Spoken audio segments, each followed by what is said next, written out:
Bienvenue sur la cuisine de Mama Gisma. Aujourd'hui, je vais vous préparer une recette de croustillant praliné. Super simple, c'est parfait pour garnir vos gâteaux par exemple.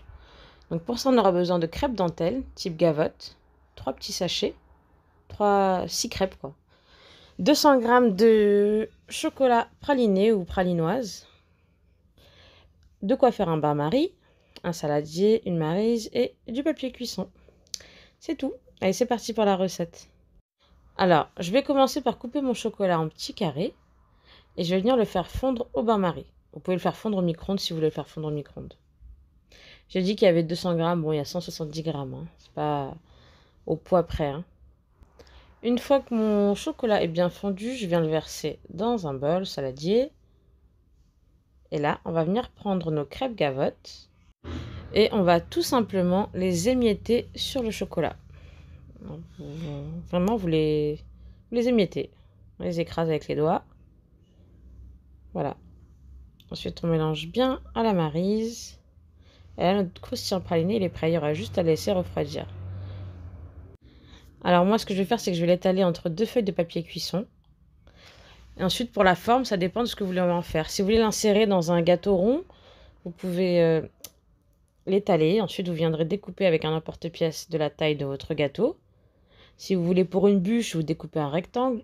En tout cas, il faut l'étaler entre 2 feuilles de papier cuisson pour éviter que ça colle. Et moi, je vais l'étaler bien fin. Je préfère quand c'est bien fin parce qu'après, c'est plus facile pour la découpe du gâteau, par exemple. Quand on fait des gros blocs, c'est dur. Quand on découpe le gâteau, c'est la catastrophe. Donc là, je vais l'étaler bien fin. Même si moi, je ne vais pas le mettre en rond ou en rectangle. Moi, je vais venir l'utiliser pour garnir un layer cake. Et je découperai des petits morceaux. Donc, peu importe comment je l'ai étalé, je viendrai le casser en petits morceaux et je mettrai ça à l'intérieur de mon gâteau.